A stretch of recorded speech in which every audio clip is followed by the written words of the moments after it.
Drama की starting में हमें अपने मेन कैरेक्टर मिन को दिखाया जाता है, जो कि हाई स्कूल का फर्स्ट ईयर का स्टूडेंट होता है और उसकी स्कूल लाइफ किसी नाइटमेयर से कम नहीं होती। स्कूल जाते वक्त मिन सोचता है कि काश मेरा एक्सीडेंट हो जाए और मैं कोमा में चला जाऊं, ताकि जब मेरी आंख खुले तब स्कूल खत्म हो चुका हो। स्कूल पहुंचते ही उसका क्लासमेट सुक स्कूल की छत से कूदकर अपनी जान दे देता है और फिर हमें कुछ टाइम पहले का सीन दिखाया जाता है, जहाँ स्कूल के बुली सुक को आउटकास्ट स्टिक दे रहे होते हैं। जिस भी स्टूडेंट के पास ये स्टिक होती है वो पूरी स्कूल का आउटकास्ट बन जाता है और सभी लोग उसको हर रोज टॉर्चर करते रहते हैं। उसके बाद हमें पता चलता है कि सुक को टारगेट क्यों बनाया गया था। क्लास का सबसे इन्फ्लुएंशियल स्टूडेंट यान लेक्चर के टाइम पर फोन चला रहा होता है। टीचर उसको रोकने की कोशिश करती है, लेकिन यान उल्टा टीचर की इंसल्ट करने लगता है। ये देखकर सुक से रहा नहीं जा रहा होता है और वो गुस्से में आकर यान को पंच मार देता है। बस इसी बात की वजह से पुलिस सुक को अपना नया शिकार बना लेते हैं। मिन सब कुछ देख रहा होता है, लेकिन डर की वजह से कुछ भी नहीं बोल पाता। फिर वो अपने टीचर को सब कुछ बताता है, लेकिन उसको पता चलता है कि टीचर्स भी पुलिस से डरे हुए हैं। तब मिन समझ जाता है कि उसका या सुक की मदद करने वाला कोई भी नहीं है। इसी वजह से सुक अपनी जान दे देता है। उसके बाद पुलिस इन्वेस्टिगेशन के लिए आती है, जिसे देखकर मिन को थोड़ी सी उम्मीद होती है, लेकिन पुलिस की बात सच निकलती है। पुलिस केस को बंद कर देती है और मिन को फिर से आउटकास्ट की तरह जीने लगता है। एक बार मिन सुक की तरह अपनी जान देने की कोशिश करता है, लेकिन आखिरी वक्त पर उसकी हिम्मत टूट जाती है। उसके बाद वो वापिस से क्लास की तरफ जा रहा होता है, तभी एक बुली बिना किसी वजह से उसको मारना शुरू कर देता है। हमेशा की तरह इस बार भी मिन की मदद के लिए कोई आगे नहीं आता। तभी अचानक एक आदमी वहाँ पर आ जाता है और एक ही अटैक में बुली को दूर फेंक देता है। ये देखकर वहाँ पर सभी खड़े लोग हैरान हो जाते हैं। बुली गुस्से में उस आदमी पर अटैक करने जाता है, लेकिन उसको फिर से बुरी तरीके से हरा देता है। तभी हयान और उसके दोस्त उस आदमी से पूछते हैं कि आखिर तुम कौन हो, जिस पर वो बताता है कि मैं स्कूल का नया टीचर हूँ। ये सुनते ही हयान कहता है कि टीचर्स स्टूडेंट्स पर हाथ नहीं उठा सकते और सभी इस इंसिडेंट को वीडियो बनाने के लिए कहते हैं, लेकिन वो टीचर बिना डरे बुली को फिर से सबके सामने मार देता है, जिसे देखकर सभी लोग बहुत ही शॉक हो जाते हैं। तभी प्रिंसिपल भी वहाँ पर आ जाते हैं और उस टीचर से सवाल करते हैं, जिस पर अपना इंट्रोडक्शन देता है कि मैं ऑफिस ऑफ एजुकेशनल प्रोटेक्शन का इंस्पेक्टर हूँ। ये एक नई गवर्नमेंट ऑर्गेनाइजेशन है जो कि बुलिस करने वाले स्टूडेंट और उनका साथ देने वाले स्कूल के खिलाफ एक्शन लेती है। प्रिंसिपल उससे कहती है कि यहाँ के कुछ स्टूडेंट्स बहुत ही पावरफुल फैमिली से बिलोंग करते हैं, इसलिए उनके साथ संभल कर रहना। लेकिन इंस्पेक्टर कहता है कि मैं सुक वाली क्लास को ही हैंडल करूंगा और वही स्टूडेंट मेरे पहले टारगेट होंगे। फिर वो क्लास में जाता है और अटेंडेंस लेते वक्त सुक का नाम देखकर सभी से पूछता है कि आखिर उसकी मौत किस वजह से हुई थी। तभी एक स्टूडेंट मजाक उड़ाते हुए कहता है कि वो कमजोर था, इसलिए जान दे बैठा। ये सुनते इंस्पेक्टर उसको सबके सामने जोर से मारता है और कहता है कि तुम्हें अपने क्लासमेट की मौत का जरा सा भी दुख नहीं है। उसके बाद वो सभी स्टूडेंट्स को पनिशमेंट देता है, लेकिन हयान के कहने पर कोई भी अपनी जगह से नहीं उठता। ये देखकर इंस्पेक्टर सीधा हयान के पास जाता है और उसका सर डेस्क पे दे मारता है। फिर वो उससे कहता है कि अब दिखाओ अपनी हिम्मत। इंस्पेक्टर की बात सुनने के बाद हयान डर जाता है और तुरंत पुशअप्स करना शुरू कर देता है। उसको देखकर बाकी स्टूडेंट्स भी पनिशमेंट पूरी करने लगते हैं। लंच ब्रेक में हयान फिर से दूसरे स्टूडेंट्स को परेशान करता है और लाइन तोड़कर खाना खाने की कोशिश करता है, लेकिन इंस्पेक्टर उसको रोक देता है और उसके हाथ से खाना लेकर नीचे फेंक देता है। फिर वो हयान को डांटते हुए उसे पूरा मैच साफ करवाता है। स्कूल खत्म होते ही गुस्से में हयान अपना सारा गुस्सा मिन पर निकाल देता है और अपने दोस्तों को क्लीनिंग के लिए छोड़कर घर चला जाता है। लेकिन थोड़ी देर के बाद इंस्पेक्टर सीधा हयान के घर पर पहुंच जाता है और उसके फादर रियो से कहते हैं कि जब आप अपने बेटे को सही तरीके से नहीं संभाल पाए तो मैं इसको ठीक करूंगा। इतना कहने के बाद वो हयान को अपने साथ ले जाता है और उससे बाथरूम भी साफ करवाता है। हयान इंस्पेक्टर को फंसाने के लिए खुद ही अपने आप को चोट पहुंचा देता है और अपने फादर को कॉल कर देता है। दूसरी तरफ हयान पहले की तरह ही मिन को परेशान करता रहता है। जब इंस्पेक्टर को ये बात पता चलती है तो वो मिन से कहता है कि अगर तुम लड़ नहीं सकते तो यहाँ से भाग जाना भी गलत नहीं है। उसके बाद वो हर रोज मिन की रनिंग ट्रेनिंग करवाना शुरू कर देता है। डिनर के टाइम पर इंस्पेक्टर मिन से उसके पेरेंट्स के बारे में पूछता है, लेकिन मिन बताता है कि वो हमेशा अपने काम में ही बिजी रहते हैं। तब इंस्पेक्टर उससे कहता है कि जब भी जरूरत हो किसी भरोसेमंद बड़े इंसान से मदद मांगनी चाहिए। ये सुनने के बाद पहली बार मिन को थोड़ी सी उम्मीद नजर आती है। इधर हयान के फादर यू एजुकेशनल मिनिस्टर के पास जाकर ऑफिस ऑफ एजुकेशनल प्रोटेक्शन को बंद करने की डिमांड करते हैं, लेकिन कुछ ही देर के बाद प्रेस कॉन्फ्रेंस में उसके रेपुटेशन और अफेयर्स के राज मीडिया के सामने आ जाते हैं। तब मिनिस्टर उसको बताता है कि ये सब उसने ही करवाया और जब भी इस ऑर्गेनाइजेशन के खिलाफ जाएगा उसका यही हाल होगा। आखिर में मिनिस्टर रियो से कहता है कि हमारा असली टारगेट तुम नहीं बल्कि तुम्हारा बेटा हयान है। मिनिस्टर रियो से कहता है कि जब एक बाप गिरता है तो उसके साथ उसका बेटा भी गिरता है। कुछ ही देर के बाद रियो को पुलिस अरेस्ट कर लेती है। स्कूल में अब हयान ही उसका सबसे बड़ा टारगेट बन जाता है और स्टूडेंट्स उसको आउटकास्ट स्टिक दे देते हैं। हर तरफ से परेशान होकर हयान स्कूल में पेट्रोल को छिड़क देता है और सबको जिंदा जलाने का फैसला कर लेता है। तब इंस्पेक्टर वहाँ पर आ जाता है और हयान उससे लाइटर बुझाने की भीख मांगता है, लेकिन इंस्पेक्टर उसको उसी मौत का डर महसूस करवाना चाहता था जैसे सुख गुजरा था। आखिर में वो आग बुझ जाता है और हयान से कहता है कि सुख भी मरना नहीं चाहता था, लेकिन तुम्हारी बुलिंग ने उसके पास कोई दूसरा रास्ता नहीं छोड़ा। उसके बाद हमें सच दिखाया जाता है कि सुख ने अपने फादर के साथ मिलकर प्रिंसिपल से कंप्लेंट भी की थी, लेकिन हयान के फादर की इन्फ्लुएंस की वजह से किसी ने उनकी मदद नहीं की, बल्कि सुख के फादर की जॉब तक चली गई। मजबूर होकर सुख हयान से अपने फादर को छोड़ देने की भीख मांगता है। तब हयान उससे कहता है कि अगर सब कुछ खत्म करना है तो जाकर अपनी जान दे दे। इसी वजह से सुख ने सुसाइड कर लिया और ये सच याद करते ही हयान टूट जाता है और रोने लगता है। उसके बाद सुख का केस दोबारा से खोला जाता है और हयान के साथ बाकी पुलिस को भी अरेस्ट कर लिया जाता है। फिर इंस्पेक्टर एक लड़की की ग्रेव पर जाता है जहाँ पर मिनिस्टर भी पहले से ही मौजूद होता है। दोनों अभी तक उसकी मौत का दुख नहीं भुला पाते हैं। दूसरी तरफ लोग ऑफिस ऑफ एजुकेशनल प्रोटेक्शन का विरोध कर रहे होते हैं। उनका कहना होता है कि किसी भी टीचर को स्टूडेंट पर हाथ उठाने का कोई हक नहीं होना चाहिए। तब मिनिस्टर कहता है कि जब पुलिस की वजह से स्टूडेंट्स अपनी जान दे रहे हो और टीचर्स भी डरे हुए हैं तो उन्हें बचाने के लिए सख्त कदम उठाना जरूरी होता है। आखिर में हमें एक नए टीचर स्टूडेंट खान को दिखाया जाता है जो कि एक टेक्निकल स्कूल में आता है, लेकिन वो जगह किसी पढ़ाई की जगह से ज्यादा एक पुरानी अबेंडेंड बिल्डिंग जैसा लग रहा होता है। उसके बाद हमें एक नए ट्रांसफर स्टूडेंट बोन को दिखाया जाता है जो कि टेक्निकल स्कूल में आता है। स्कूल के अंदर घुसते ही एक स्टूडेंट उस पर अटैक कर देता है। डर की मारी बोन उसको पैसे देकर अपनी जान बचाने की कोशिश करता है। तब वो स्टूडेंट उसको बताता है कि ये स्कूल बाकी स्कूल जैसा बिल्कुल नहीं है। स्कूल में आते ही बोन देखता है कि वहाँ के स्टूडेंट्स किसी गैंग मेंबर से कम नहीं लग रहे होते हैं। वो चुपचाप अपनी सीट पर बैठ जाता है, लेकिन कुछ देर के बाद स्टूडेंट्स उसको भी परेशान करना शुरू कर देते हैं। टीचर भी उनकी हरकतों से तंग आ चुका होता है, इसलिए वो क्लास छोड़कर चला जाता है। टीचर के जाते ही सभी स्टूडेंट्स हथियार निकाल लेते हैं और अलग अलग डिपार्टमेंट के स्टूडेंट्स आपस में लड़ना शुरू कर देते हैं। बोन को कुछ भी समझ में नहीं आ रहा होता है। तब उसका क्लासमेट जॉय उसको बताता है कि यहाँ पर इलेक्ट्रिकल और ऑटोमोटिव डिपार्टमेंट के स्टूडेंट हमेशा लड़ते रहते हैं। वो सिर्फ एक स्टूडेंट हॉक का अटेंशन पाने के लिए ऐसा करते हैं। दूसरी तरफ प्रिंसिपल इंस्ट्रक्टर को बताता है कि हॉक स्कूल से ज्यादा बाहर के गैंग के साथ रहता है और स्कूल के स्टूडेंट उसको अपना लीडर मानते हैं। तभी हुक इलेक्ट्रिकल डिपार्टमेंट के लीडर को मैसेज करता है कि वो उससे मिलना चाहता है। ये देखते ही सारी फाइटिंग रुक जाती है, लेकिन ऑटोमोटिव डिपार्टमेंट का लीडर गुस्से में अपने स्टूडेंट को पीटना शुरू कर देता है। वो बोन और जॉय को भी आपस में लड़ने के लिए मजबूर करता है, लेकिन जॉय बोन से कहता है कि सिर्फ एक्टिंग करना। बोन भी बिल्कुल वैसा ही करता है। आखिर में जॉय को हारने वाला मान लिया जाता है और सब उसको अपना पंचिंग बैग मानते हैं। वो रोज उनकी मार खाता रहता है, लेकिन फिर भी कुछ नहीं बोलता। स्कूल के बाद बोन उसकी मदद करता है और उसको घर तक छोड़ने जाता है, जहाँ बोन को पता चलता है कि जॉय अपनी माँ के साथ बहुत ही सिंपल जिंदगी जीता है और वो सच में पढ़ लिख कर अपना फ्यूचर बनाना चाहता है। अगले दिन बोन की मुलाकात इंस्पेक्टर से होती है और तब हमें पता चलता है कि बोन कोई स्टूडेंट नहीं बल्कि इंस्पेक्टर का ही आदमी है। उसको इसलिए स्कूल में भेजा गया था ताकि वो अपने चश्मे से सबूत इकट्ठा कर सके। अब इंस्पेक्टर बोन को एक नया मिशन देता है। वो कहता है कि सभी स्टूडेंट्स को गुस्सा दिलाओ और उन्हें अपने पीछे भगाओ। बोन बिल्कुल वैसा ही करता है और पूरे स्कूल के पीछे दौड़ने लगता है। जैसे ही सभी स्टूडेंट्स ग्राउंड में पहुंचते हैं, इंस्ट्रक्टर गेट को बंद कर देता है और अपना इंट्रोडक्शन देता है। कुछ स्टूडेंट्स उसको पहचान लेते हैं और कहते हैं कि हम बाकी स्कूल के स्टूडेंट्स जैसे नहीं हैं। ये सुनते ही सब इंस्ट्रक्टर पर अटैक कर देते हैं, लेकिन कुछ ही सेकंड में इंस्ट्रक्टर सभी को बुरी तरीके से हरा देता है। उसके बाद वो सभी के लिए एक नया टाइम टेबल बनाता है जिसमें कि पढ़ाई और सबसे बड़ा ध्यान दिया जाता है। स्टूडेंट्स मना करते हैं, लेकिन इंस्पेक्टर उनकी एक भी बात नहीं सुनता। फिर वो टीचर को क्लास में बुलाता है, लेकिन सबके पास बुक नहीं होती, सिर्फ जो ही अपनी बुक को लेकर आया होता है। इंस्पेक्टर जॉय से बोर्ड पर लेसन लिखवाता है और बाकी सभी उसकी कॉपी करने के लिए कहते हैं। स्टूडेंट्स बहाने बनाते हैं कि उनके पास पेन भी नहीं है।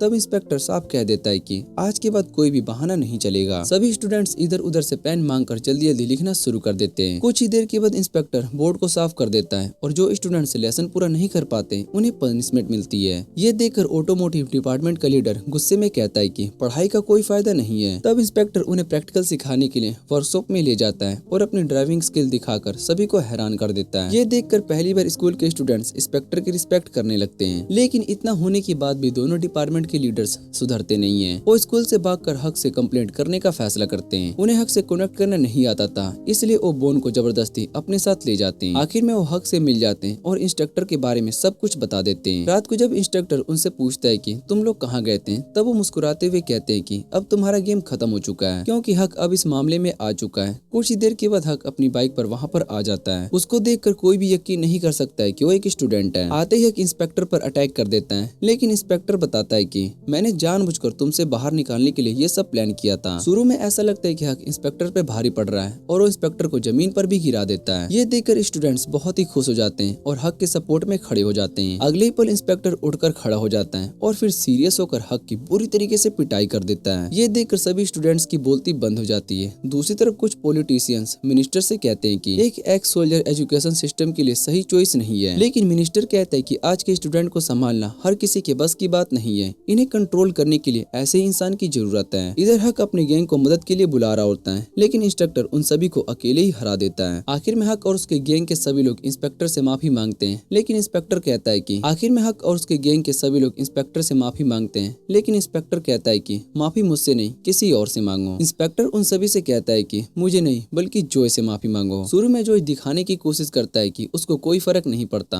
लेकिन अगली पल और रो पड़ता है क्योंकि इतने टाइम तक उसने चुपचाप सब कुछ सहा था। इंस्पेक्टर सभी स्टूडेंट से कहता है कि अगर तुम पढ़ना नहीं चाहते हो तो स्कूल को छोड़ दो, लेकिन तुम्हें किसी दूसरे स्टूडेंट्स का फ्यूचर खराब करने का कोई हक नहीं है। उसके बाद मिनिस्टर प्रेस कॉन्फ्रेंस में खान स्कूल के नए रूल्स अनाउंस करता है। अब स्कूल में टैटू, स्मोकिंग और बाइक सब कुछ बैन कर दिए जाते हैं। जो स्टूडेंट्स गैंग का हिस्सा होंगे उनके खिलाफ सख्त एक्शन लिया जाएगा। इन सब रूल की वजह से स्कूल का माहौल पहले से काफी बेटर हो चुका होता है। जो भी पहली बार चैन से पढ़ाई करने लगता है। मिनिस्टर और इंस्पेक्टर ये बदलाव देखकर बहुत ही खुश होते हैं। तभी वो आकर मजाक में कंप्लेन करता है कि मिशन के दौरान उनके बहुत ही सारे पैसे खर्च हो गए थे, इसलिए उसके पैसे वापस मिलने चाहिए। दूसरी तरफ एक पॉलिटिशियन पुरानी फोटोज को देख रहा होता है, जहाँ पर हमें पता चलता है कि 2 साल पहले मरने वाली लड़की इंस्पेक्टर के फियांसे थी। इंस्पेक्टर आज तक उसकी मौत को भुला नहीं पाया था। फिर हमें 2 साल पहले का सीन दिखाया जाता है, जहाँ पर इंस्पेक्टर अपनी फियांसे के साथ जा रहा होता है। तभी उन्हें कुछ स्टूडेंट्स स्मोकिंग करते हुए दिखते हैं। इंस्पेक्टर उसको रोकने की कोशिश करता है, लेकिन वो स्टूडेंट को समझाने के लिए उनके पास चली जाती है। लेकिन एक दिन वही बदमाश स्टूडेंट्स उसकी जान ले लेता है। कोर्ट में वो स्टूडेंट से कहता है कि उसे अपनी गलती का पछतावा है और अपने टीचर से प्यार करता है। ये बात सुनते इंस्पेक्टर अपना गुस्सा कंट्रोल नहीं कर पाता और उस स्टूडेंट को अपनी गाड़ी से खींचने की कोशिश करता है, लेकिन मिनिस्टर वक्त आते ही उसको रोक देता है। उसके बाद हमें पता चलता है कि जो लड़की 2 साल पहले मरी थी वो मिनिस्टर की बेटी थी। इंस्पेक्टर का गुस्सा शांत होने के बाद मिनिस्टर उससे कहता है कि उस स्टूडेंट को मारने से कुछ भी नहीं बिगड़ने वाला, इसलिए वो एजुकेशन मिनिस्टर बनने के बाद एक ऐसी ऑर्गेनाइजेशन बनाएगा जो कि बेकसूर टीचर्स को इंसाफ दिलाएगा। इंस्पेक्टर भी इसका साथ देने का फैसला करते हैं। अब दोनों एक गर्ल्स स्कूल का नया केस हैंडल करते हैं। यहाँ एक टीचर पर स्टूडेंट को हरास करने की इल्जाम लगा था। स्टूडेंट एक वीडियो को अपलोड करती है और कुछ टाइम के बाद वो टीचर सुसाइड कर लेता है। वो लड़की कोई आम स्टूडेंट नहीं होती, बल्कि सोशल मीडिया की बहुत ही फेमस इन्फ्लुएंसर होती है। बोन को लगता है कि इतनी फेमस लड़की के खिलाफ जाना सही नहीं होगा, लेकिन मिनिस्टर कहता है कि अगर एक बेकसूर टीचर डर की वजह से अपनी जान दे चुका है तो चुप रहना भी गलत होगा। उसके बाद हमें सच दिखाया जाता है। वो लड़की क्लास के अंदर हमेशा फोन चलाती रहती थी और लाइव स्ट्रीम करती रहती थी। एक दिन टीचर उसका फोन ले लेती है और बदला लेने के लिए वो एडिटेड वीडियो को अपलोड करती है, जिससे कि ऐसा लगता है जैसे टीचर एक स्टूडेंट के साथ गलत बर्ताव कर रही है। वीडियो वायरल होते ही सब लोग टीचर की हुई दोषी मान लेते हैं। सिर्फ एक टीचर को ही उसकी बात पर यकीन होता है। वो उस लड़की को अपने ऑफिस में बुलाकर कहता है कि मैंने तुम्हें वीडियो एडिट करते हुए देखा था। वो उसको वीडियो डिलीट करने और अपनी गलती मान लेने की सलाह देता है, लेकिन लड़की कुछ देर के बाद अपने कपड़े बिगाड़ कर एक और वीडियो बना लेती है और उस टीचर पर अपनी गलत इल्जाम लगा देती है। ये वीडियो देखते ही पूरा देश उसके खिलाफ हो जाता है। लोग उसकी पर्सनल इन्फॉर्मेशन तक निकालते हुए इन्फ्लुएंसर्स भी उसके घर तक बाहर जमा हो जाते हैं। आखिर में वो टीचर इतना प्रेशर सह नहीं पाता और अपनी जान दे देता है। टीचर की मौत के बाद भी लोगों ने उसके ऊपर बिल्कुल भी रहम नहीं किया। कुछ लोग तो उसकी फ्यूनरल में सिर्फ कंटेंट बनाने के लिए पहुंच गए थे और कहने लगे कि उसकी मौत से उसके गुनाह माफ नहीं हो सकते। ये सब देखकर जॉन नाम की एक टीचर उनके पास आ जाती है और उसे सच बताने को कहती है, लेकिन ये लाइव स्ट्रीम पर रोना शुरू कर देती है और अपने फॉलोअर से कहती है कि टीचर मुझे फोर्स कर रही है। ये देखते ही पब्लिक जॉन के खिलाफ हो जाती है। बात को शांत करने के लिए प्रिंसिपल यन को ऑफिस में बुलाते हैं और पूछते हैं कि वो क्या चाहती है, जिस पर यन कहते हैं कि हमारी क्लास की होमरूम टीचर को की जगह पर जॉन ही बनेगी। जैसे ही जॉन क्लास में आती है सभी स्टूडेंट्स उसको शक की नजर से देखने लगते हैं। उनके हिसाब से यन ही असली विक्टिम थी और ये सब उसी की चाल का नतीजा था। दूसरी तरफ बेन अपना रिपोर्ट खत्म करता है और मिशन में अपना रोल पूछता है। सब मजाक में उसे लड़की बनने को कहते हैं, लेकिन इंस्पेक्टर बताता है कि उनकी टीम की एक फीमेल ऑफिसर स्कूल जाएगी। उसके बाद हमें हान नाम की एक लड़की दिखाई जाती है जो कि जॉन के साथ क्लास में आती है और अपने इंट्रोडक्शन देती है। इधर यन हमेशा की तरह लाइव स्ट्रीम कर रही होती है और वो हान को देखते ही उसकी बेइज्जती करने के लिए प्लास्टिक सर्जरी वाला मजाक उड़ा देती है, लेकिन हान बिल्कुल शांत होकर कहता है कि हाँ मैंने सर्जरी करवाई है, लेकिन तुम लोगों की उसकी जरूरत नहीं है। ये सुनते ही पूरी क्लास हैरान हो जाती है। उसके बाद हान यन से लाइव स्ट्रीम बंद करने के लिए कहती है, लेकिन यन उसे चैलेंज कर देती है। तभी हान एक किक को मारकर यन का फोन तोड़ देती है और सभी स्टूडेंट से कहती है कि अपने सारे फोन मेरे हवाले कर दो। फिर वो एक डिवाइस की मदद से क्लास में छुपे हुए सभी फोन्स को ढूंढ लेती है और अपनी असली पहचान बताती है कि वो प्रोटेक्टर ऑफिसर की मेंबर है। उसके बाद पूरे स्कूल में सर्विलियंस कैमरास लगवा दिए जाते हैं और हान उसको वार्निंग देती है कि आज के बाद कोई भी उसके ऑर्डर के खिलाफ नहीं जाएगा। दूसरी तरफ इंस्पेक्टर सभी टीचर से मिलकर अपना इंट्रोडक्शन देता है और कहता है कि अगर किसी टीचर के साथ स्टूडेंट ने कुछ गलत किया तो वो बिना डरे उसे उसे बता सकते हैं। लेकिन प्रिंसिपल तुरंत कहता है कि हमारे स्कूल के तो स्टूडेंट्स बिल्कुल फरिश्ते हैं। इंस्पेक्टर को उसकी बात पर यकीन नहीं होता। इधर हान स्टूडेंट से बहुत ही हार्ड ट्रेनिंग करवा रही होती है। बाद में इंस्पेक्टर और बैन से मिलती है, जहाँ पता चलता है कि हान पहले इंस्पेक्टर के साथ मिलिट्री में भी काम कर चुकी है। इंस्पेक्टर मजाक में हान से कहता है कि स्टूडेंट के साथ कुछ भी कर लेना, लेकिन उन्हें मारना मत। फिर हान बैन को बताती है कि इस स्कूल की सबसे डेंजरस जगह कैफेटेरिया है। ब्रेक के बाद बैन देखता है कि सभी लड़कियां धमकी देकर जो चाहे उठा लेती है और बिना पैसे दिए वहाँ से चली जाती है। स्कूल खत्म होने के बाद हान यन और उसकी फ्रेंड्स को बिना सफाई किए जाते हुए पकड़ लेती है। यान कहते कि ये सब जोन साफ कर देगी, लेकिन हान उसकी एक भी नहीं सुनती और यन को सफाई करने पर मजबूर कर देती है। हान कहती कि इस जगह का यूज करोगी तो उसको सफाई भी तुम ही करोगी। उसके बाद इंस्पेक्टर हान को स्टूडेंट्स के सोशल मीडिया अकाउंट चेक करने और टीचर के खिलाफ किए गए पोस्ट ढूंढने के लिए कहता है, लेकिन हान ये काम बैन को दे देती है और अगले दिन बैन सारे सबूत को निकाल कर ले आता है। हान वो सब एविडेंस स्टूडेंट्स को दिखाती है और वार्निंग देती है कि अगर आज के बाद किसी टीचर को बदनाम करने की कोशिश की तो उनके ऊपर डेफिमेशन का केस हो सकता है। ये सब देखकर स्टूडेंट्स आपस में को और यान के बारे में बात करने लगते हैं और मानते हैं कि शायद से को शुरू से ही बेकसूर है।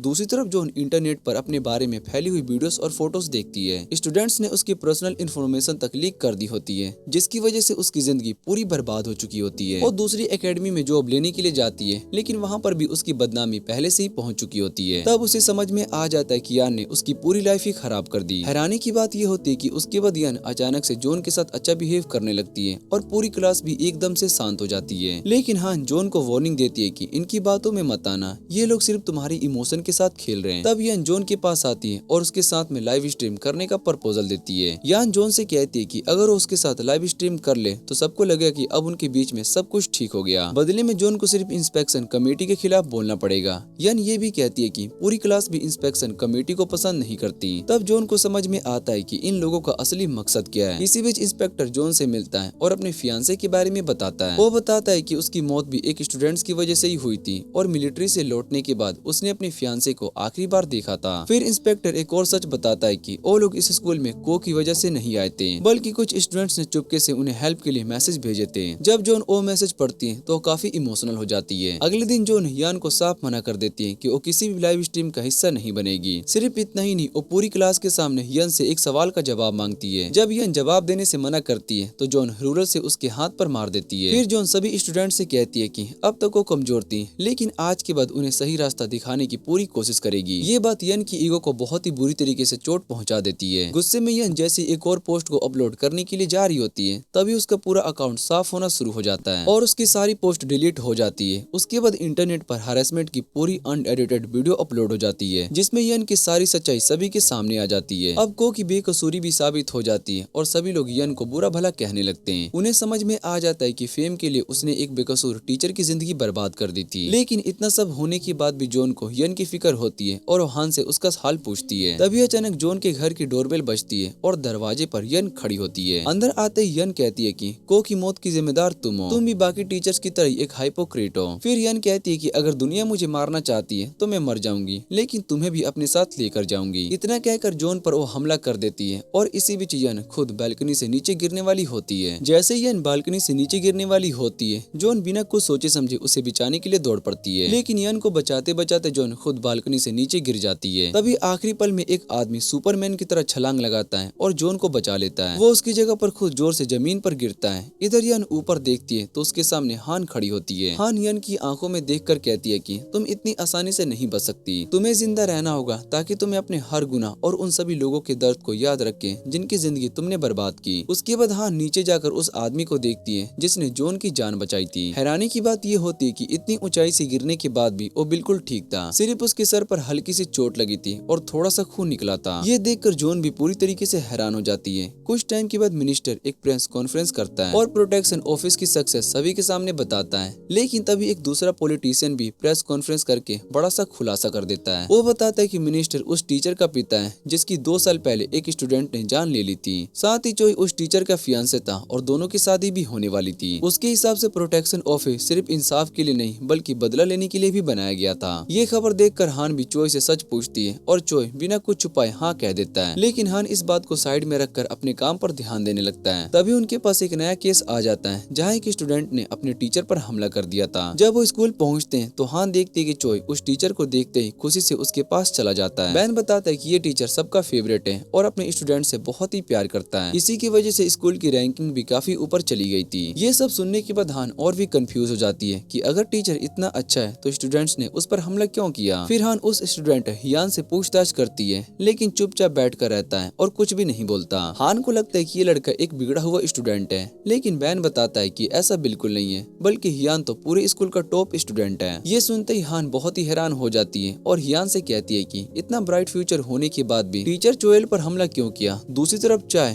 टीचर चोएल से मिलता है और उससे पूछता है कि आखिर हियान ने तुम पर हमला क्यों किया, जिस पर चाओल बताता है कि हियान उसके स्पेशल स्टूडेंट ग्रुप में था, लेकिन वो अक्सर क्लास मिसेस करता रहता था, पढ़ाई में भी इंटरेस्ट नहीं दिखाता था, इसलिए उसके पेरेंट्स से मिलने के लिए गया था, लेकिन उसके बाद ही हियान ने अचानक से उस पर हमला कर दिया। इधर हान हियान से उसकी कहानी सुनता है। हियान बताता है कि टीचर चाओल के घर पर आने के कुछ दिन बाद ही उसकी एकेडमी की फीस बंद हो गई। फिर किसी ने उसके रेस्टोरेंट की कंप्लेंट कर दी, जिसकी वजह से उसके पेरेंट्स फाइनेंशियल प्रॉब्लम में आ गए और प्राइवेट ट्यूटर बन गए। लेकिन कुछ दिनों के बाद उसके प्राइवेट ट्यूटर ने भी पढ़ाने से मना कर दिया। ये सब देखकर हियान को पूरा यकीन हो गया होता है कि इन सब के पीछे टीचर कयोल का ही हाथ है। हान को भी हियान की बात सच लगती है और वो भी गुस्से में चोय के पास पहुंच जाती है। उस वक्त चोय टीचर चयोल की तारीफ कर रहा होता है। हान उससे कहती है कि शायद से लोग सही कहते हैं और प्रोटेक्शन ऑफिस सिर्फ स्टूडेंट से बदला लेने के लिए बनाया गया है। ये सुनने के बाद चोय सिर्फ इतना कहता है कि अगर तुम्हें ऐसा लगता है तो ठीक है, और वहाँ से चला जाता है। दूसरी तरफ बैन स्कूल के टॉप स्टूडेंट की लिस्ट चेक करता है और उसकी नजर एक अजीब सी बात पर पड़ती है कि टॉप 10 स्टूडेंट्स एक एकेडमी से थे। स्कूल का पता लगाने के लिए बैन स्टूडेंट्स बनकर उस एकेडमी में घुसने की कोशिश करता है, लेकिन स्टाफ उस पर शक करने लगता है। तभी जॉय वहाँ पर आता है और बैन की मदद कर देता है, जिससे कि उसकी पोल खुलने से बच जाती है। बाद में बैन अपने पुराने दोस्तों से मिलता है और उनकी बड़ी हुई जिंदगी देखकर खुश हो जाता है। इधर हान गुस्से में मैदान में दौड़ रही होती है और उसे अपना पास्ट याद आ जाता है। वो भी स्कूल में बुलिंग का शिकार हुआ करती थी और उस वक्त सिर्फ चो ही उसकी मदद के लिए आया था। उसने हान से कहा था कि अगर कभी भी मदद की जरूरत हो तो बिना डरे मुझसे कहना। उस दिन के बाद से हान की पूरी जिंदगी बदल गई और इसी वजह से हान मान ही नहीं पा रहा होता है कि जिस इंसान ने उसकी जिंदगी बदली है वो इतना बुरा हो सकता है। लेकिन अगले दिन हान को पता चल जाता है कि अब तक वो गलत सोच रही थी। अगले दिन हान सीधा टीचर क्योल के पास जाती है और उससे कहती है कि तुम हान को सजा दिलवाना चाहते हो ताकि वो आने वाले एग्जाम को ना दे सके, क्योंकि अगर हियान एग्जाम नहीं देगा तो उसकी रैंक नीचे गिर जाएगी और उसकी जगह पर 11 रैंक वाली सुई टॉप 10 में आ जाएगी। हैरानी की बात ये होती कि टॉप स्टूडेंट्स में से एक एकेडमी से था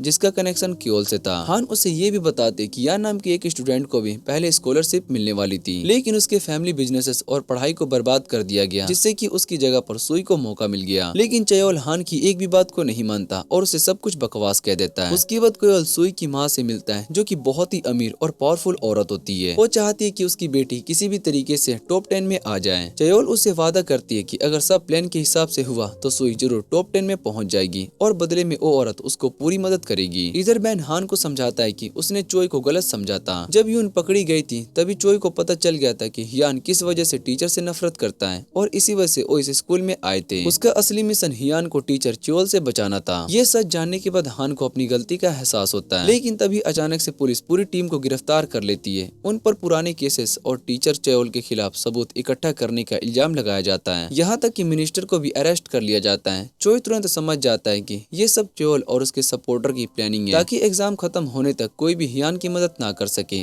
उसके बाद मिनिस्टर बैन के ट्रांसफर पेपर पर साइन कर देता है, जिससे बैन टीम का अकेला मेंबर बचता है, जो कि अब भी बाहर था। अगले ही दिन एग्जाम शुरू हो जाते हैं। चयोल जब सुई की आंसर शीट को चेक करता है तो वो बहुत ही हैरान हो जाता है। जिस लड़की को सारे आंसर याद थे उसने लगभग सब कुछ गलत लिखा था। तभी चयोल को समझ में आ जाता है कि किसी ने एग्जाम पेपर ही बदल दिया है। जैसे ही चयोल को एग्जाम का सच पता चलता है वो तुरंत अगला एग्जाम रोकने के लिए भागता है, लेकिन तभी जेल से रिलीज होकर चोय वहाँ पर पहुँच जाता है और कहता है कि एक टीचर होने के नाते तुम्हारे पास एग्जाम रोकने का कोई हक नहीं है। चयोल फिर भी उसके बीच में आने की कोशिश करता है, लेकिन चोय सबके सामने उसकी और सुई की माँ के बीच की रिकॉर्डिंग चला देता है। इसके बाद चोय एक और बड़ा सच बताता है कि एग्जाम पेपर ही बदला नहीं गया, सिर्फ क्वेश्चन का ऑर्डर भी बदला गया है। सुई को आंसर तो याद थे, लेकिन उसे क्वेश्चन की समझ नहीं थी, इसी वजह से उसने लगभग सारे आंसर्स गलत दिए। इसी एक चाल से चयोल की पूरी चीटिंग सभी के सामने आ जाती है और पता चलता है कि वही एग्जाम पेपर लीक करवा रहा था, जबकि क्वेश्चन का ऑर्डर बैन ने बदला था ताकि असली गुनाहगार पकड़ा जा सके। दूसरी तरफ मिनिस्टर लाइफ हेयरिंग में सभी के सामने पहुंच जाता है, जहां पर लोग उससे पूछते हैं कि क्या प्रोटेक्शन ऑफिसर सिर्फ बदला लेने के लिए बनाया गया था,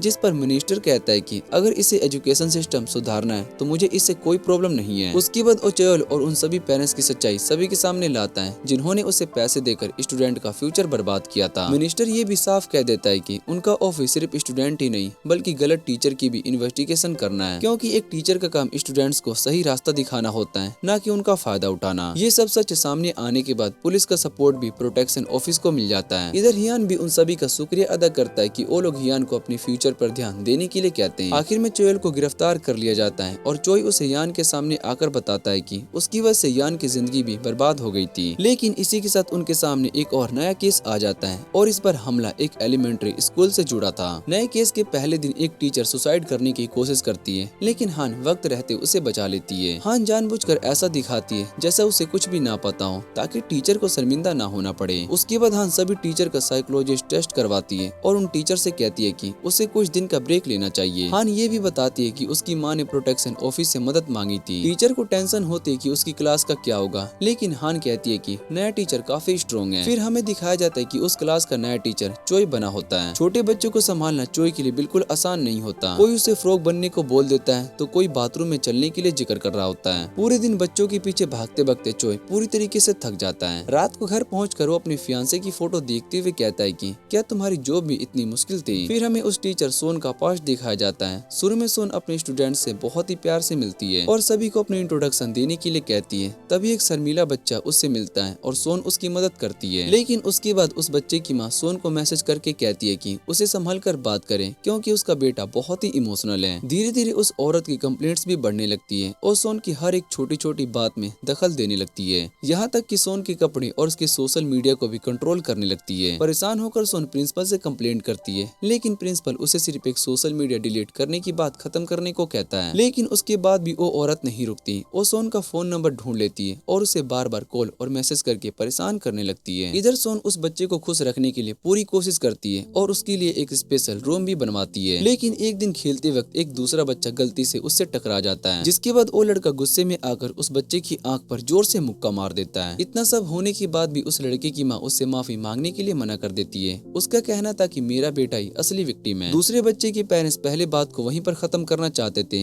लेकिन ये बात को सुनकर वो भी गुस्सा हो जाते हैं। फिर स्कूल वायलेंस हेयरिंग होती है, जहाँ पर साफ साबित होता है कि गलती उस लड़के की थी। लेकिन इसके बाद भी उसकी माँ नहीं रुकती और उसे सोन के घर पर पहुंचकर उससे धमकी देने लगती है। कुछ टाइम के बाद उस लड़के की पिता भी स्कूल आता है और सोन के साथ बदतमीजी करने लगता है। परेशान होकर सोन उस औरत के खिलाफ कंप्लेंट कर देती है, लेकिन बदले में वो औरत सोन पर इल्जाम लगा देती है और उसके बेटे को मेंटली टॉर्चर कर रही होती है। सोन उससे पूछती है कि अगर मैं बेकसूर निकली तो क्या करोगी, जिस पर वो औरत आराम से कहती है कि मैं माफी मांग लूंगी बस। कई महीनों तक इन्वेस्टिगेशन चलती रहती है और आखिर में सोन बेकसूर साबित हो जाती है। लेकिन तब तक उसकी बदतमीजी इतनी हो चुकी होती है कि स्ट्रेस की वजह से उसकी मेंटल हेल्थ खराब हो जाती है और सबके चेहरे का आधा हिस्सा भी पैरालाइज हो जाता है। ये सब जानने के बाद चोई खुद उस औरत को सबक सिखाने का फैसला करता है। सबसे पहले वो क्लास में उसके बेटे से एक आसान सा सवाल पूछता है। लड़का सही जवाब दे देता है, लेकिन फिर भी उसकी माँ स्कूल आकर चोई पर चिल्लाने लगती है कि तुम मेरे बेटे को सबके सामने शर्मिंदा कर रहे हो। लेकिन चोई बिल्कुल शांत रहता है और उसे वही बिहेवियर दिखाता है जो उसने कभी सोन के साथ नहीं दिखाया था। उसके बाद चोई रोज उस औरत को बार बार फोन करना शुरू कर देता है, कभी किसी जरूरी बात के लिए तो कभी बिना वजह के। एक दिन तो वो सिर्फ ये पूछने के लिए 4 बार कॉल करता है कि वो अपने बेटे को सुबह कैसे उठाती है। ये सब देखकर वो औरत बुरी तरीके से गुस्सा हो जाती है और चोई को अपने पति की धमकी देती है। लेकिन चोई सीधा उसके पति के ऑफिस पहुंच जाता है और सबके सामने खुद को बेचारा दिखाते हुए उससे माफी मांगने लगता है। ये देखकर उसका पति इतना शर्मिंदा हो जाता है कि चोई पर हाथ उठाने की कोशिश करता है, लेकिन चोई पहले ही उसे रोक देता है और कहता है कि हर बार तुम्हारी वाइफ तुम्हारा नाम लेकर धमकी देती है तो क्या हमें उसे डरना चाहिए। गुस्से में उसका पति उल्टा अपनी वाइफ पर भड़क जाता है। फिर वो औरत प्रिंसिपल के पास कंप्लेंट करने पहुंच जाती है। इस बार प्रिंसिपल भी उसे साफ कह देता है कि सिर्फ तुम्हारे ही नहीं हमारे टीचर्स के भी परिवार है और उनकी भी इज्जत होती है। ये सुनते ही औरत गुस्से में उन सभी का मजाक उड़ाने लगती है। इसके बाद वो औरत बाकी पेरेंट्स को भड़काकर पूरे स्कूल के खिलाफ खड़ा करने का फैसला करती है। लेकिन जब वो मीटिंग में पहुंचती है तो देखती है कि चोई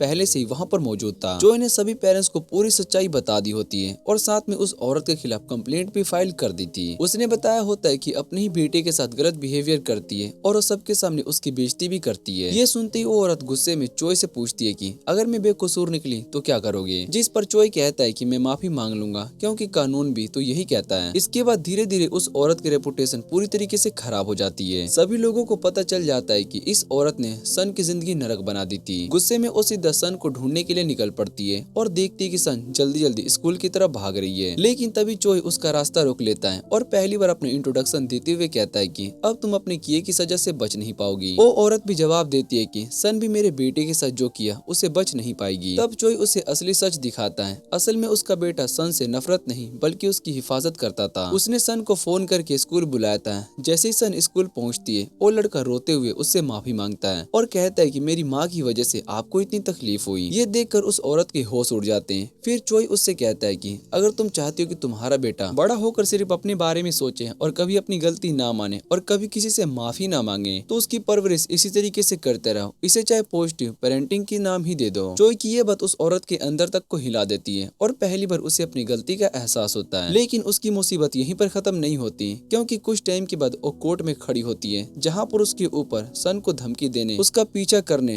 हरास करने और बदनाम करने जैसे इल्जाम लगाए जाते हैं। तब जाकर उसे समझ में आता है कि उसने सन के साथ कितना बड़ा अन्याय किया था। हमेशा की तरह मिनिस्टर एक और प्रेस कॉन्फ्रेंस करता है और इस बार वो अनाउंस करता है कि टीचर को पेरेंट की हरेसमेंट से बचने के लिए नए रूल्स बनाने जाएंगे। साथ ही उन सभी टीचर से माफी भी मांगता है जिन्होंने ऐसे परेशानियां झेली थी। जब लोगों को उसकी बेटी की कहानी पता चलती है तो काफी लोग इमोशनल हो जाते हैं। दूसरी तरफ चोई घर पर अकेला अपनी फियांसे की डायरी पढ़ रहा होता है। डायरी में लिखा होता है कि नए स्कूल में जाने के बाद उसका ध्यान एक स्टूडेंट चो पर सबसे ज्यादा रहता था। लेकिन दुख की बात यह होती कि वही स्टूडेंट बाद में उसकी जान ले लेता है। चोई आज भी उस हादसे को भूल नहीं पाया था और हर बार उसकी केस फाइल देखने लगता है। तभी मिनिस्टर उसके पास आता है और कहता है कि अगर ये काम कभी पर्सनल हो गया तो ये इंसाफ नहीं बल्कि बदला बन जाएगा। चोई उससे वादा करता है कि वो अपनी फीलिंग को बहू में रखेगा। कुछ देर के बाद पूरी टीम कहीं पर जा रही होती है। तभी उनकी नजर कुछ टीनेजर पर पड़ती है जो कि एक कार चुरा कर भाग रहे होते हैं। हैरानी की बात ये होती है कि कार के अंदर एक लड़की भी बंधी हुई होती है। टीम तुरंत उनका पीछा करना शुरू कर देती है।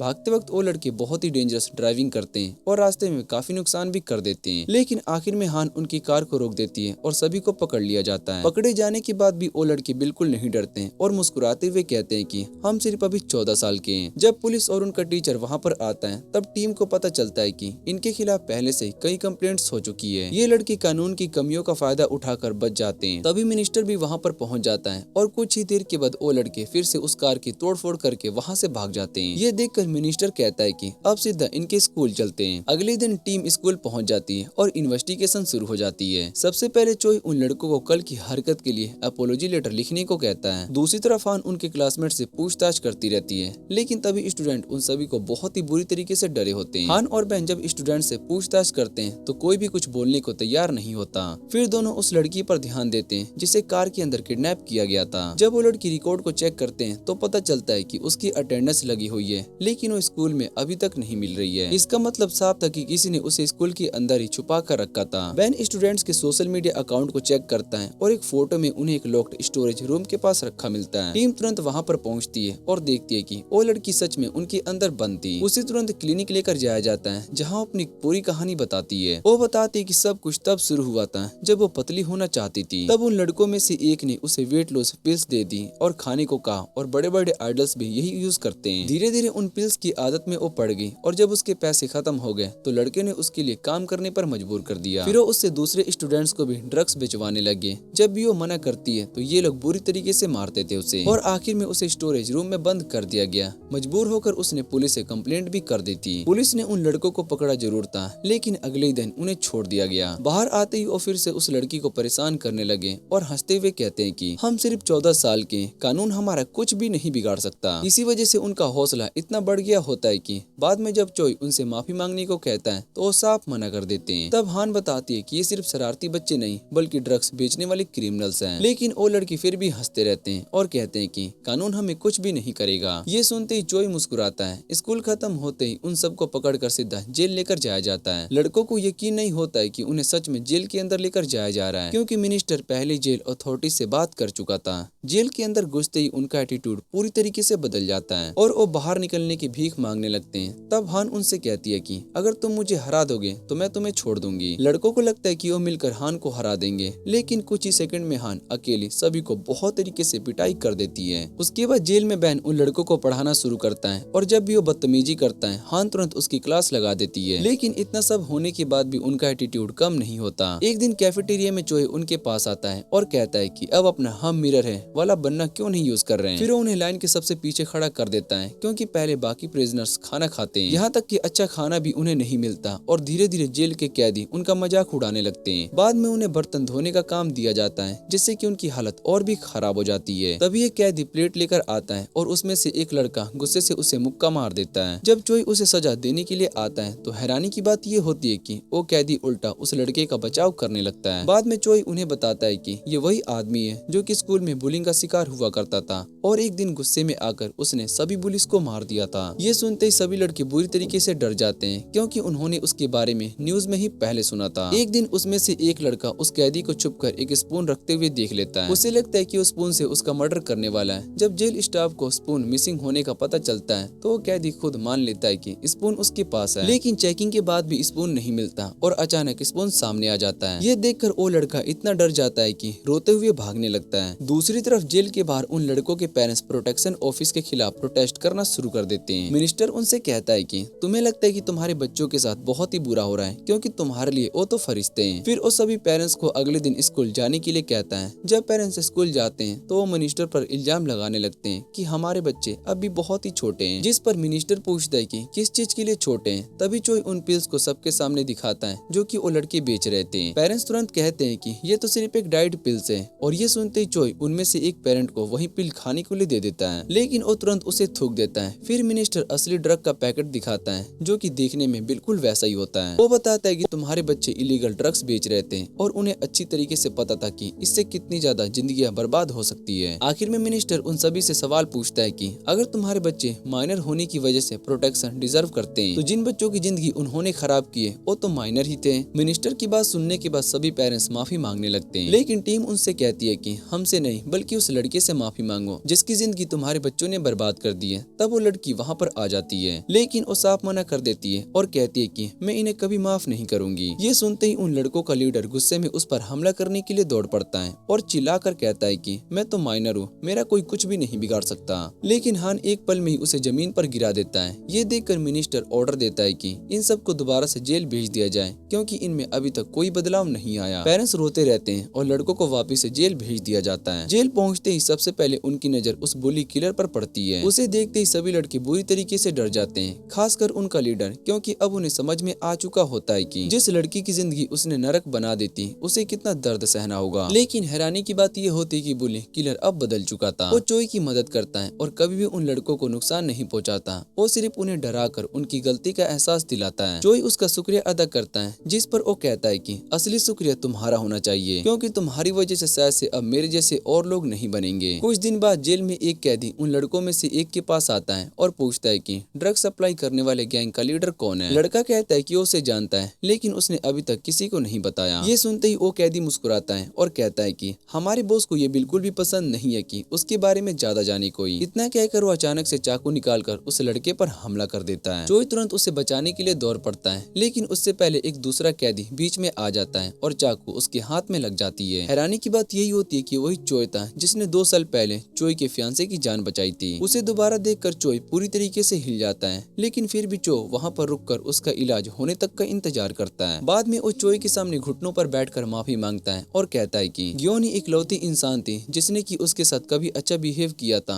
और वो उसे दिल से प्यार करता है। ये सब सुनकर चोई और भी देर तक वहाँ पर नहीं रुकता और चुपचाप वहाँ से भाग जाता है। कुछ ही देर के बाद पता चलता है कि चोई का ये पछतावा भी सिर्फ एक नाटक था और वो शुरू से ही एक्टिंग कर रहा था। इस घटना के बाद मिनिस्टर चोई से मिलती है और कहती है कि चोई को देखकर तुम्हारा परेशान होना बिल्कुल नॉर्मल है लेकिन ये बात मत भूलो कि अब तुम सिर्फ ग्योन के फियांसे नहीं बल्कि प्रोटेक्शन ऑफिस के इंस्पेक्टर हो। कुछ देर के बाद पूरी टीम ऑफिस लौटती है जहाँ पर एक आदमी रोते हुए उनसे अपने बेटे को बचाने की गुहार करता है। वो बताता है कि अचानक लोगों के फोन आने लगे और उनके बेटे पर बहुत ही बड़ा कर्ज है। शुरू में उन्हें लगा था कि पैसे कम होंगे लेकिन बाद में पता चलता है कि कर्ज करोड़ के आसपास पहुंच चुका था। अपने बेटे को बचाने के लिए उन्होंने अपनी सारी जमा पूंजी तक लगा दी थी। उन्हें लगा था कि ये सब ऑनलाइन गेम के गैम्बलिंग की वजह से हुआ है, इसलिए उन्होंने बेटे का स्मार्टफोन लेकर उसे बटन वाला फोन दे दिया। लेकिन किसी ने उसे दोबारा स्मार्टफोन दे दिया और फिर से गैम्बलिंग में डूब गया। कुछ ही दिनों के बाद कर्ज वसूलने वाले उसके पिता के ऑफिस पहुंच गए और उसके सामने उसकी पिटाई कर दी। मजबूर होकर उसने अपने रिटायरमेंट तक के पैसे ले लिए लेकिन फिर भी कर्ज खत्म नहीं हुआ। एक दिन दिन उसका बेटा भी घर छोड़कर चला गया और एक मैसेज छोड़ गया कि अब अपने पेरेंट्स का सामना नहीं कर सकता। कई महीनों तक सबूत इकट्ठा करने के बाद भी पुलिस ने उसकी कोई मदद नहीं की। आखिर में वो प्रोटेक्शन ऑफिस के पास आता है। उसकी कहानी को सुनकर टीम तुरंत इन्वेस्टिगेशन शुरू कर देती है। वह नए स्टूडेंट बनकर उस स्कूल में घुस जाता है और अपने चश्मे में लगे हुए हिडन कैमरे से सब कुछ रिकॉर्ड करने लगता है। जल्दी उसे पता चलता है कि स्कूल के बहुत ही सारे स्टूडेंट्स एक ही ऑनलाइन गेम खेल रहे होते हैं। तभी एक स्टूडेंट गेम में से एक बड़ी अमाउंट जीत लेता है और सबको पार्टी देने लगता है। बैन उससे पूछते है कि क्या ये गैम्बलिंग है, लेकिन वो कहता है कि नहीं, ये तो सिर्फ एक गेम है। बाद में बैन बताता है कि ये गेम शुरू में सभी को आसानी से जिता देता है ताकि लोग इसके जाल में फंस जाएं। फिर बैन खुद भी उस गेम को डाउनलोड करता है। रजिस्ट्रेशन करते ही उसे बोनस के नाम पर काफी सारे पैसे मिल जाते हैं। ये देखकर चोई कहता है कि मैथ में एक्सपर्ट होने की वजह से बैन को लगता है कि वो कभी नहीं हारेगा। शुरू में बैन लगातार जीतता रहता है, लेकिन धीरे धीरे लालच बढ़ता रहता है और वो और ज्यादा पैसे लगाने लगता है। फिर अचानक उसकी हार शुरू हो जाती है और वो पूरी रात गेम खेलता रहता है। अगले दिन तक उसे भी गैम्बलिंग की आदत लग चुकी होती है। ये देखकर कुछ स्टूडेंट्स उससे कहते हैं कि अगर पैसे कम पड़ रहे हैं तो वो लोन ले सकता है, बस बदले में उसे अपनी माँ का फोन नंबर देना होगा। बैन मान जाता है और वो लोग उसे 10 लाख का लोन देने की बात करते हैं, लेकिन उसके हाथ में सिर्फ 8 लाख ही होते हैं और बताते हैं कि इस लोन पर सिर्फ 10% इंटरेस्ट लगेगा। जब बैन उस लोन का हिसाब लगाता है तो उसके होश उड़ जाते हैं। हर दिन 10% इंटरेस्ट के हिसाब से बहुत ही जल्दी बर्बाद हो सकता था, लेकिन स्टूडेंट को इस बात से कोई फर्क नहीं पड़ता। उसके बाद वो बैन की माँ बनकर हान को फोन करते हैं। हान जानबूझकर उनकी बात को इग्नोर कर देती है। ये देखकर उन्हें लगता है कि बैन के घर वालों को उसकी कोई परवाह नहीं है, इसलिए वो बैन को अपने ग्रुप से बाहर निकाल देते हैं। तभी चोय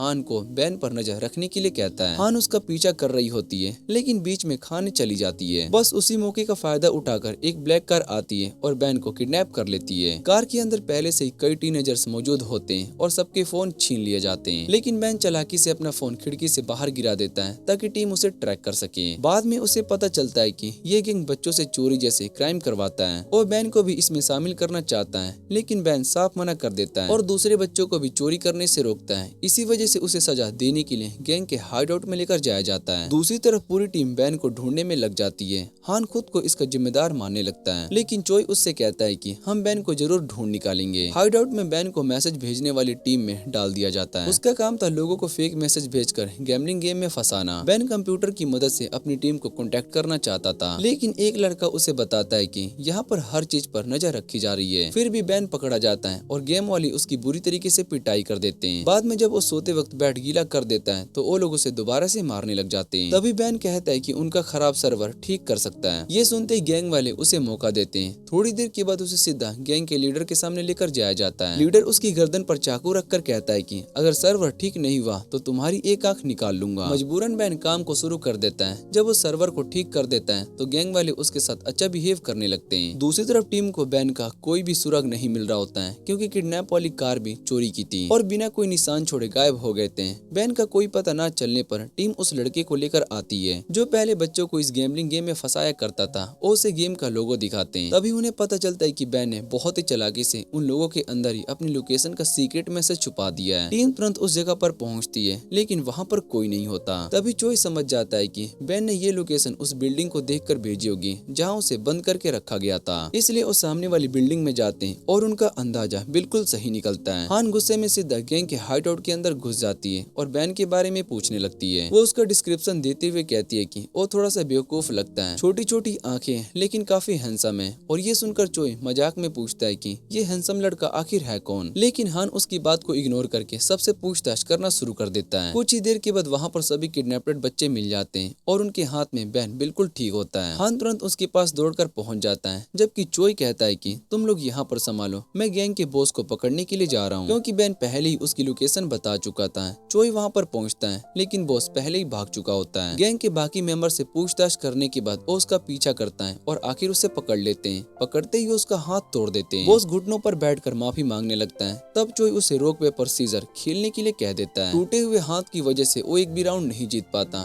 फिर चोई कहता है कि तुमने भी इन बच्चों के साथ ऐसा ही कुछ किया, तुमने इनके परिवार, पढ़ाई और पूरी जिंदगी छीन ली। इतना कहकर उसे फिर से मार देता है। दूसरी तरफ हान और बैन उस लड़की को भी बचा लेते हैं जिसने बैन को बताया था कि वो उन पर हर वक्त नजर रखे जा रही है। तब पता चलता है कि ये वही लड़का था जिसके पिता सबसे पहले प्रोटेक्शन ऑफिस की मदद मांगने के लिए आए थे। बाद में वो पिता टीम का शुक्रिया अदा करता है और मिनिस्टर से कहता है कि उसे डर है, लेकिन उनका बेटा फिर से गलत रास्ते पर ना चला जाए। जिस पर मिनिस्टर कहता है कि अब हम भी उसकी जिम्मेदारी उठाएंगे। आखिर में चोई उस लड़के को बताता है कि उसका सबसे अच्छा दोस्त ही गैंग का साथी मिला हुआ है। उसी ने जानबूझकर उसे गैम्बलिंग के जाल में फंसाया था और जब उसके पेरेंट्स ने फोन लिया था तब भी नया स्मार्टफोन उसी ने दिया था। जब उस लड़की को सच का पता चलता है तो पूरी तरीके से टूट जाता है। उसका दोस्त सफाई देते हुए कहता है कि गैंग ने उसे भी धमकी दी थी, लेकिन चोई कहता है कि इसमें शामिल हर इंसान को अपनी सजा जरूर मिलेगी। ये सुनते ही सभी बच्चे रोने लगते हैं और कहते हैं कि हम तो सिर्फ बच्चे हैं, हमें इस्तेमाल करने वाले बड़े लोगों को सजा मिलनी चाहिए, हम तो विक्टिम्स हैं। जिस पर चोई कहता है कि असली विक्टिम तुम नहीं, तुम्हारे पेरेंट्स हैं। उन्होंने दिन रात मेहनत की, अपनी हर खुशी कुर्बान कर दी और तुम्हारे लिए हर बेइज्जती सही, लेकिन तुम्हारे पास रुकने के कई मौके थे, फिर भी तुमने आसान पैसे के लालच में सब कुछ करते रहे। चोई की बात को सुनकर सभी बच्चों को अपनी गलती का एहसास होता है। सजा के तौर पर चोई उन्हें पार्ट टाइम जॉब करने के लिए कहता है ताकि वो अपना कर्ज खुद चुका सके और उनके पेरेंट्स पर बोझ ना बढ़े। साथ ही उनके सारे फोन्स भी जब्त कर लिए जाते हैं। इधर हान को पता चलता है कि बेन अब भी अजीब कंस्पिरेसी थ्योरी में लगा हुआ है, इसलिए वो मजाक में चोई से उसकी कंप्लेन भी कर देती है। दूसरी तरफ मिनिस्टर की मुलाकात एक ओपोजिशन पॉलिटिशियन से होती है। वो ताना मारते हुए कहता है कि तुम अपनी बेटी का केस का फायदा उठाकर इलेक्शन जीतना चाहते हो, जिस पर मिनिस्टर मुस्कुराते हुए कहता है कि तुम्हें दूसरों की हर खबर मिल जाती है, लेकिन शायद से ये नहीं पता कि आज की पार्टी तुम्हारे बिना मीटिंग कर रही है। ये सुनकर पॉलिटिशियन गुस्से से भर जाता है। कुछ ही देर के बाद एक पुलिस ऑफिसर उसे एक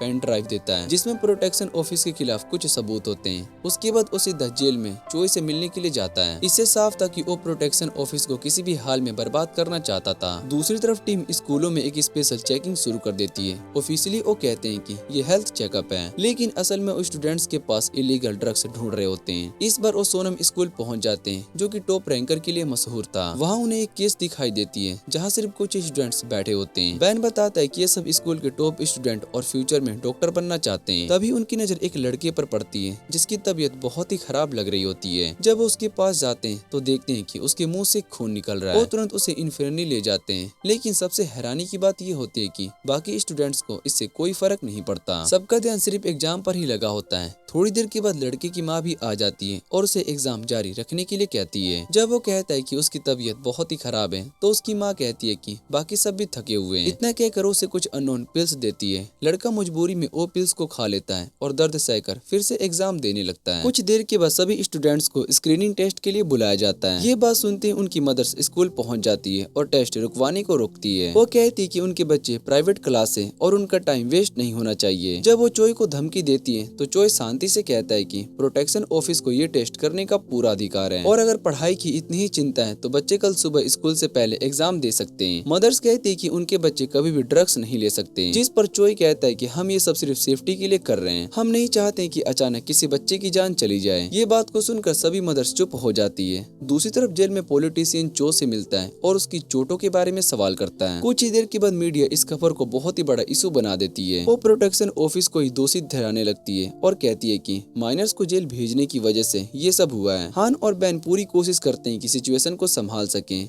लेकिन चोई को इन सब बातों से कोई फर्क नहीं पड़ता। अगले दिन पेरेंट्स अपने बच्चों को स्क्रीनिंग के लिए लेकर आ जाते हैं। उसी दिन एग्जाम का रिजल्ट भी आ जाता है। मिन की माँ उसके कम मार्क्स देखकर बहुत ही गुस्सा हो जाती है। जब मिन बताता है कि एग्जाम के दौरान उसकी तबीयत खराब हुई थी तो वो बेहोश हो गया था, तब भी उसकी माँ उसकी एक नहीं सुनती और अपनी सारी कुर्बानियां गिनाने लगती है। तब हमें पता चलता है कि पहले वो सोल के बाहर रहते थे, लेकिन अपने बेटे को डॉक्टर बनाने के सपने में वो सब कुछ छोड़कर सोल शिफ्ट हो गए। उन्होंने अपना बड़ा घर बेच दिया और स्कूल के पास एक छोटे घर फ्लैट में फिट हो गए। यहाँ तक कि उसने मिन के रूम का दरवाजा भी हटा दिया था ताकि वो हर वक्त उस पर नजर रख सके। लेकिन उसका पति उसे गलत कहता है, लेकिन वो कहती है कि जैसे तुम्हारा भाई डॉक्टर बनकर सबकी हिफाजत का काम कर रहा है वैसे मेरा बेटा भी डॉक्टर बनेगा। मिन दिन रात मेहनत करता था, लेकिन उसकी माँ को फिर भी कभी भी संतुष्टि नहीं होती थी। वो टॉप स्टूडेंट के पेरेंट्स के पीछे घूमने लगती थी और उनसे मिलने के लिए महंगे गिफ्ट तक देती रहती थी। जब फिर भी बात नहीं बनती तो उनसे मदद मांगती है। आखिर में एक अमीर औरत उसे कुछ कंस्ट्रक्शन बढ़ाने वाला पिल्स देती है। उस पिल्स की वजह से मिन के मार्क बहुत ही अच्छे हो जाते हैं और उसका सिलेक्शन भी इलाइट क्लास में हो जाता है। लेकिन स्क्रीनिंग टेस्ट में सच सबके सामने आ जाता है। जो सभी पेरेंट्स को बताता है कि ये इलीगल ड्रग है और इन्हें तुरंत बंद कर देना होगा।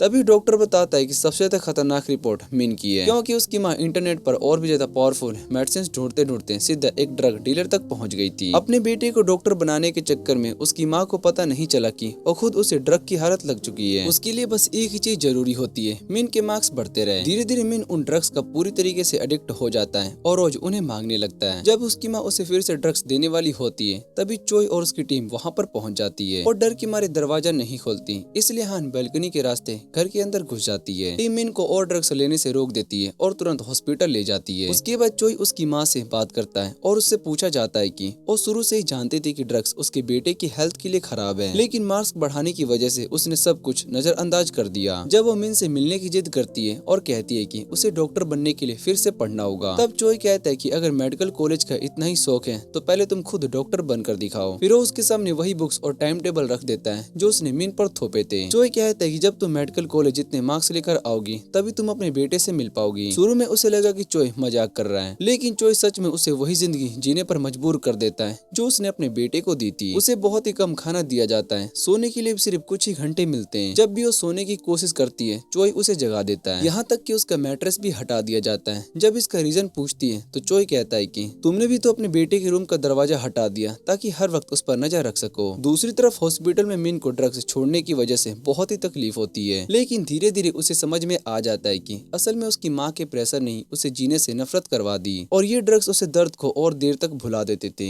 इसी वजह से उनका एडिक्ट बन गया था। लेकिन अब वो फैसला करता है कि अगर जीना है तो इन ड्रग्स को हमेशा के लिए छोड़ना होगा। धीरे धीरे उसकी तबीयत ठीक होने लगती है। एक दिन उसकी माँ भी टूट जाती है और वहाँ से भागने की कोशिश करती है। तब चोई उसे रोकता है और रोते हुए कहती है कि मैंने अपनी जिंदगी अपने बेटे के लिए कुर्बान कर दी। लेकिन चोई कहता है कि तुमने नहीं बल्कि तुम्हारे बेटे ने अपनी पूरी जिंदगी तुम्हारे नाम कुर्बान कर दी। फ्लैशबैक में दिखाया जाता है कि मिन सिर्फ अपनी माँ को ही खुश करने के लिए डॉक्टर बनना चाहता था, चाहे उसके लिए उसे कितनी भी मेहनत और तकलीफ क्यों नहीं करनी पड़े। ये सच जानने के बाद उसकी माँ फूट फूट कर रोने लगती है। बाद में मिन बैन से पूछता है कि उसे कैसे पता चला कि उसे जिंदगी में क्या करना है, जिस पर बैन कहता है कि अलग अलग चीजों के बारे में सीखो और जो काम तुम्हें दिल पे पसंद आए वही चुनो। फिर वो मिन को कुछ बच्चों की बुक्स देता है। मिन को वो बुक बहुत ही पसंद आती है, यहाँ तक कि हाँ जो कि पहले उन बुक्स को मजाक उड़ा रहा होता है उन्हें पढ़कर भी इमोशनल हो जाती है। कुछ समय के बाद चोई मिन के माँ को माफ कर देता है और उसे अपने बेटे से मिलने की इजाजत मिल जाती है। जब वो मिन से मिलती है तो सबसे पहले उसकी तबीयत के बारे में पूछती है। उसके बाद उसकी नोटबुक को देखती है, लेकिन उसमें पढ़ाई का एक भी नोट नहीं होता। तब मिन शांति से कहता है कि अब वो डॉक्टर नहीं बनना चाहता। इतना ही नहीं, वो इस एग्जाम को भी नहीं देगा क्योंकि अभी उसकी मेंटल कंडीशन ठीक नहीं है। ये सुनकर उसकी माँ उसे मारने की कोशिश करती है, लेकिन मिन कहता है कि अब मैं अपनी पूरी जिंदगी अपने हिसाब से जीऊंगा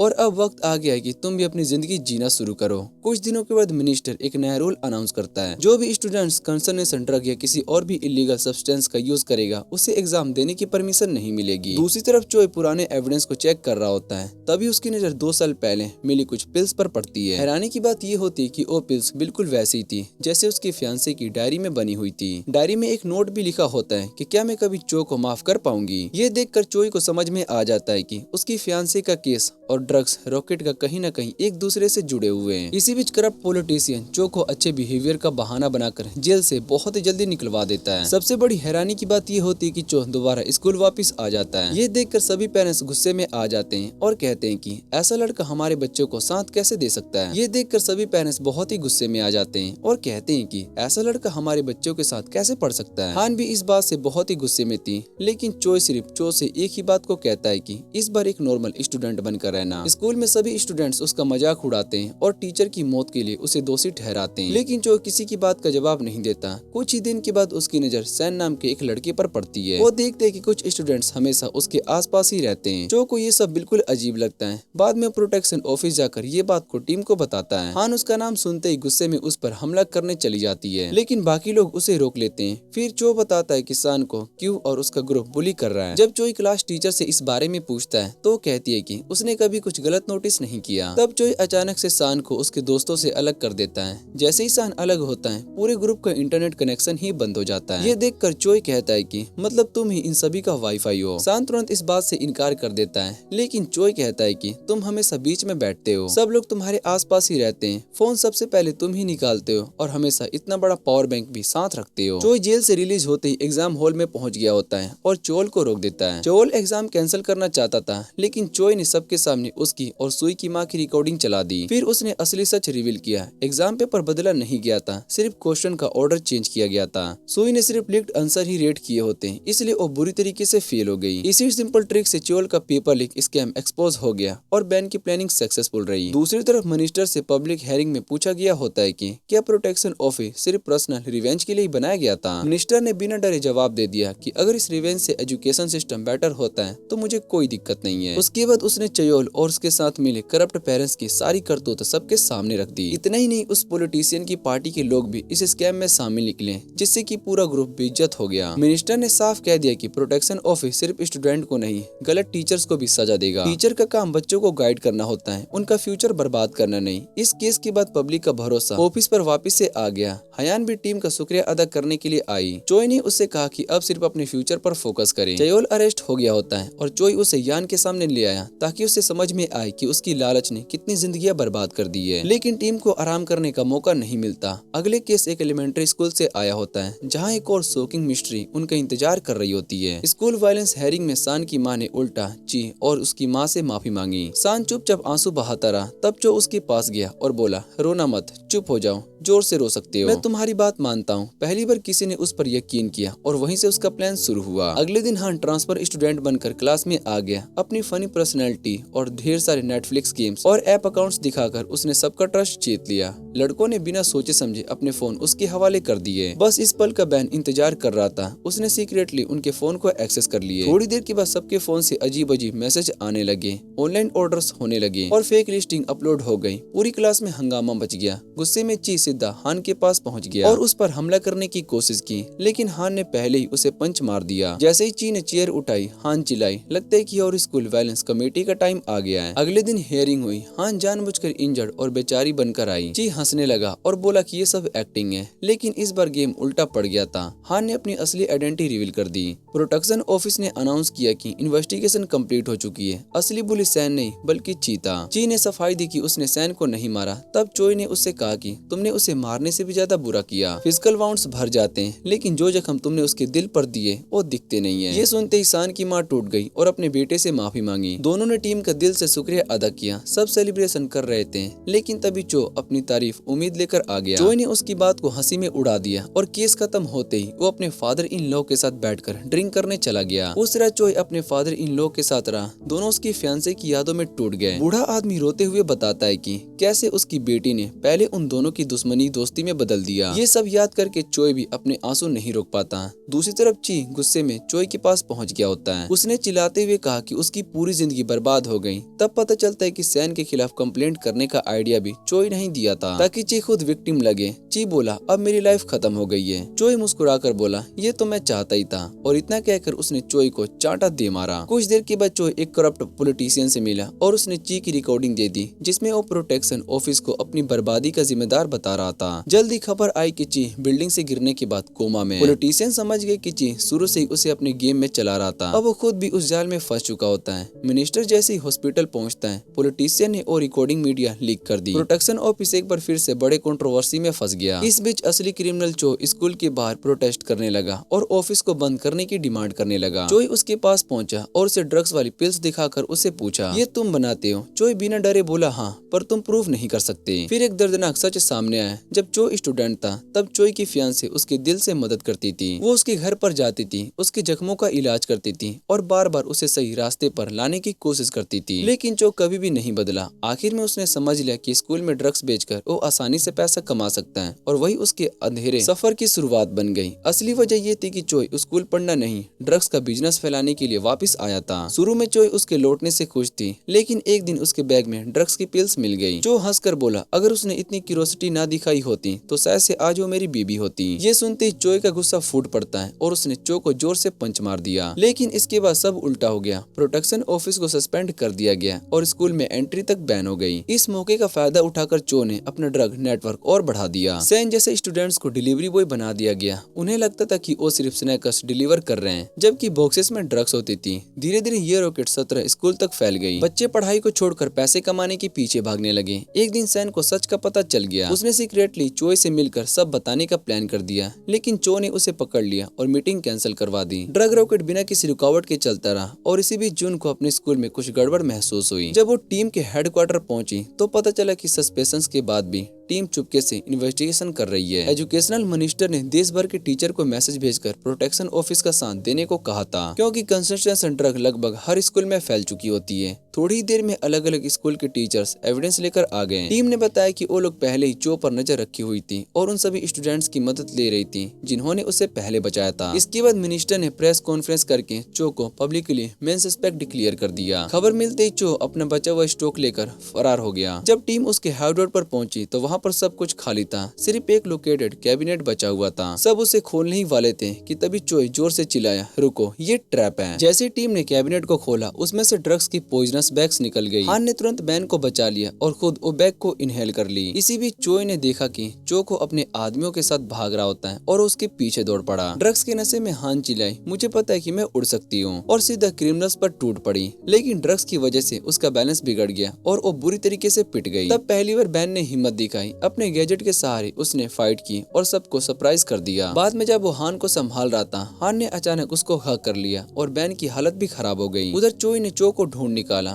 चो बचने के लिए स्टूडेंट्स के पीछे छिप गया, लेकिन चोई ने किसी की परवाह नहीं की और सीधा उसके सामने पहुंच गया। अब एक फ्लैशबैक सामने आया होता है। 2 साल पहले चोई के फियांसे को चो के बैग में ड्रग्स मिली थी, लेकिन पुलिस बुलाने की वजह उसने चो को सुधारने का आखिरी मौका दिया। चो ने झूठे आंसू बहाए और जैसे ही उसे गले लगाने के लिए आई उसने सीजर से उसका कत्ल कर दिया। फिर हंसकर बोला कि वो माइनर है, कुछ साल के बाद बाहर आ जाएगा, लेकिन स्कूल का ड्रग्स बिजनेस अभी भी नहीं छोड़ेगा। प्रेजेंट में चोई ने भी उसे वही आखिरी मौका दिया, लेकिन चो ने सान को होस्टेज बना लिया और मौका देखते चोई पर चाकू से हमला कर दिया, बिल्कुल वैसे ही जैसे कि उसने 2 साल पहले किया था। ये सब हान ने देख लिया। बैन ने किसी तरीके से उसे होश में लाया और हान तुरंत फाइट में कूद पड़ी। जैसे ही चोई को यकीन हुआ कि सान सेफ है, उसने चो को पकड़कर बुरी तरीके से पीटा। सबको लगा कि अब चोई बदला लेकर चो को मार देगा, लेकिन आखिरी पल में उसने खुद को रोक लिया। उसने रिवेंज नहीं, जस्टिस को चुना और चो की जान बचा दी। चो बुरी तरीके से टूट चुका था। रोते हुए उसने पूछा कि तुम दोनों खुद को फरिश्ता समझते हो? चोई ने शांत होकर जवाब दिया, नहीं, हम बस ऐसे अडल्ट हैं जो कि तुम जैसे बच्चों को बचाना चाहते हैं। ये सुनते ही पहली बार चो को अपनी गलती का एहसास हुआ और वो फूट फूट कर रोने लगा। उसी वक्त चोई को उसकी फियांसे की मुस्कुराहट याद आई, जैसे वो कह रही होती कि उसने बदले की वजह सही रास्ता चुना। थोड़ी देर के बाद मिनिस्टर खुद चो को अरेस्ट करने के लिए आया, लेकिन जैसे ही उसे पता चला कि चो ने चोई को चाकू मारा था, वो गुस्से से फूट पड़ा कि मैं उसका फादर इन लॉ हूँ। ऑफिसर ने मुश्किल से उसे शांत किया। बाद में हुई प्रेस कॉन्फ्रेंस में मिनिस्टर ने साफ कह दिया कि प्रोटेक्शन ऑफिस का मकसद स्टूडेंट को कंट्रोल करना नहीं, बल्कि स्कूल को सेफ बनाना होता है। भटके हुए बच्चों को सही रास्ता दिखाना था। केस खत्म होने के बाद पूरी टीम जोन के खबर पर आई। वहाँ स्टूडेंट्स को थैंक यू लेटर देखकर सब इमोशनल हो गए। वापस आते वक्त बैन ने गलती से हान का हाथ पकड़ लिया। दोनों शर्मा गए। चोई मजाक में बोला, ये दोनों एक दूसरे को पसंद करते हैं, बस अभी तक समझे नहीं, और सब हंस पड़े। लेकिन टीम को आराम करने का मौका नहीं मिला। अगला केस एक टैलेंटेड बास्केटबॉल प्लेयर का था जो कि अपनी टीम को बुली करता था। बैन और हान उसके सामने टिक भी नहीं पाए। तब हमेशा की तरह चोई आया और एक थप्पड़ में उसका एटीट्यूड ठंडा कर दिया। दूसरी तरफ वो करप्ट पॉलिटिशियन भी आखिरकार अरेस्ट हो गया। मिनिस्टर उससे मिलने के लिए गया और बताया कि उसके पास शो की रिकॉर्डिंग पहले से थी, लेकिन सही वक्त का इंतजार कर रहा था। गुस्से में पॉलिटिशियन बोला, क्या तुम कोई फरिश्ते हो जो कि कभी गलती नहीं करते? मिनिस्टर मुस्कुराकर बोला, नहीं, हम भी इंसान हैं और बस सही रास्ता देने की कोशिश कर रहे हैं। इसी के साथ ये ड्रामा की एंडिंग यहीं पर हो जाती है। सीजन 1 यहीं पर एंड हो जाता है। अगर आपको ये वीडियो अच्छी लगे तो वीडियो को लाइक करके चैनल को सब्सक्राइब जरूर कर लेना।